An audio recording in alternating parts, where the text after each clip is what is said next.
Hello there, and welcome to my channel, Novice Modelling in the Midlife Crisis. Andy, the Novice Modeller here, and today we're doing Tanks on Tuesday, where most Tuesdays we have a look at a tank from my stash. And today is what's in the box kit review number 397, and we're going to be having a look at this really nice Tamiya milk cart farmer and 3 figures. Now, of course, I'm joking, but it does actually come with this as well. See picture. So we'll have a look at that later, because that's actually quite a nice addition to this kit. We're actually looking at the British Infantry tank Mark 6 Churchill Mark 7. British Infantry tank Mark 6 Churchill Mark 7. That's what it says on the box anyway. And this is kit number 35210. And it's from the history, looking at scale mates, this was originally called MM200 back in 1977 and was originally a Churchill crocodile tank, which is a flamethrower variant. And in 1994 that one had a new box as 35100, and in 1996 35210, the Mark 7, came along with new parts, which I'm assuming was a new turret. And I'm kind of guessing it was these figures, but these look a little bit too nice for 1996. Or maybe I'm just overplaying these figures, I'm not certain. Price-wise for this, the crocodile tank you'll pay roughly £30, and this one comes in at 25 quid, which for a big box and quite a big tank seems like a pretty good deal. The latest iteration of this particular kit was released in 2015, a reboxing by Fine Molds, which is kit number 41109 for the Japanese anime series Girls und Panzer. If you haven't heard of that, check out YouTube, because it's kind of weird. And you can pick up one of those kits, which is exactly the same kit as this with some different decals, for around about £150. Yeah, that's market forces for you. Okay, so let's get on and have a look at this particular one, because I've never really been a fan of the Churchill tank. It's always looked a bit big, cumbersome, slow and ugly to me, and I haven't really changed my opinion looking at this kit, but it does look pretty good value for money for what you get, or what I got anyway. So first off, I'll have a look at the actual hull. It comes in 2 pieces. There's 2 large mounting points at the rear, which hold the bulk of it together, as so. There's not really an awful lot going on this central piece, so I'm just going to pretty much ignore it. There's quite a lot of detail going on here, which is obviously 1977 style, so I'm sure there are better versions of a Churchill out there, but this is the one that I have. So we've got a whole load of access panels to access the engine and what have you on the rear. They're all pretty well detailed, they look all right, and we can see this heavy sort of armour going right around the edges. We've got a lot of rivets and bolts and what have you going along the side and the top. Obviously all this here is sprue that needs to come off, and we just got to put these 2 front parts of the fenders on. So it's actually about that big, so it's quite big. It's about the size of my hand anyway. It's probably one of the biggest tanks I've got anyway. So that's the hull, kind of done and dusted. We have four main sprues for the tank, and these excess ones as well with the other bits. These are obviously the side panels with the suspension springs for the wheel mounts, which go behind this armour plate here. So these have already got the springs all handily attached, and obviously we've got the holes here to attach our wheels somehow. We'll find that out later. We've got this plate here, which is going to run along the bottom here as part of the, I suppose, light armour for the springs. What else have we got on here that's interesting? We've got a commander's cupola. There are holes in here. There are no glass or clear glazed parts. Not sure whether it should have clear glazed parts actually, but there we go. We've got a couple of armoured plates with some detail. 2 big driver hatches or crew hatches, another crew hatch here as well. I'm not too sure what that part is. And then we've got the armour plates for, again, going along the sides here. These two pieces cap on to this, I think. We've got the main armour plate at the front for a ball mounted machine gun. I'm thinking this is a driver's viewport. There is our ball mounted machine gun. And all the pieces seem to have numbers on them, which is kind of interesting. Well, a lot of them do anyway, you can see there. I've not seen it done like that before. It's kind of weird. Okay. So that's that first sprue out the way. Let's have a look at this one. What we have here are some plastic towing cables. We've got some tools. Looks like a big stake. Got another armoured plate here. I think this one goes on the rear. We've got an armoured plate cover for our exhaust system. This is the front of the vehicle, but I think it has another armoured plate going on the front as well, which I think is one of these things here. We've got some vents, a couple of crate doors, another towing cable, got another big crate door. We've got a couple of panels here that open. I think this goes along here. This is this bit here, I think. We've got some more of these big chunky armoured sections as well. No flash anywhere, which is great. Looks like it should go together quite well. Okay, so this is a bit loose. We've got the turret. We do have some foundry casting marks on here. Just about see them. It's kind of rough. That's the top plate for the turret, commander's cupola and a hatch. Got a shovel, Tommy helmet, a water bottle, a couple of stowage packs, and these are the original figures that come with the sort of 1977 kit. So the ones on here are replacements. So this seems like a jolly good idea, because generally, in my opinion, the Tamiya vehicles from the 70s and 80s are still pretty good.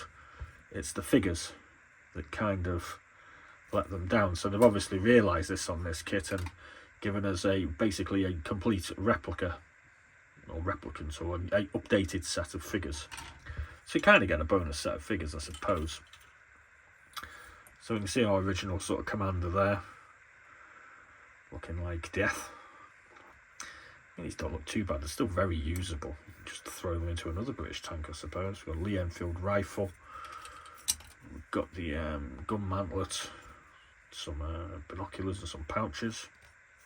Yeah, we could use them on something else, I'm sure.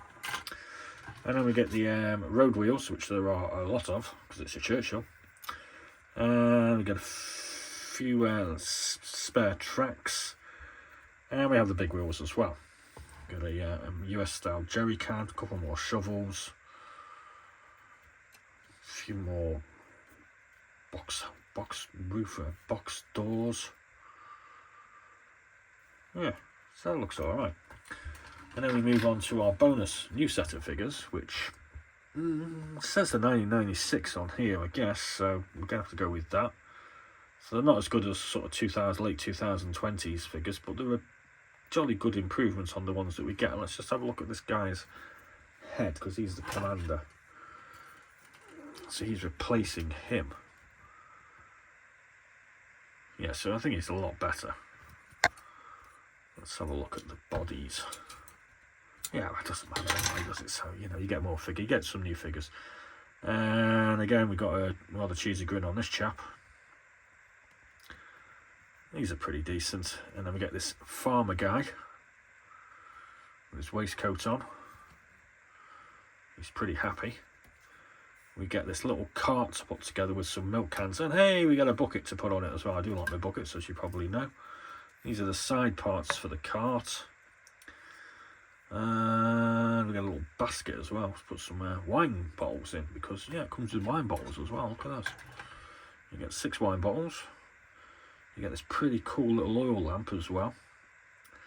You also get 6 sets of goggles. So there's a nice little bonus set of stuff. I like it when you find things in a kit that you don't think you're going to get. I just thought you get 2 figures with it. So does that you get about 6. So here we have our decal sheet, and we can call this one Briton, Ben Nevis, or Iceni. I don't know what that is. I've got a couple of unit decals. I'm not too sure what they are. Number 40s for speed, although it can go 40 miles an hour. A couple of numbers and some stencil numbers and some unit or recognition identity markings, something like that. Hooray, it comes with rubber tracks. Some people don't like rubber tracks. Quite a lot of my commenters seem to quite like them. On this sort of thing, it would seem a good idea. So let's have a look at the instructions. Tamiya instructions, so shouldn't be any great shakes with this. Putting the wheel assembly together, then we're doing some frontal armour. That's our ball mounted machine gun. Then we're going to do the lower hull in section 3. A little notation on track construction there. Fixing the road wheels, of which, God, there's a lot of road wheels on that one. And then attaching the wheels. Upper hull in section 6.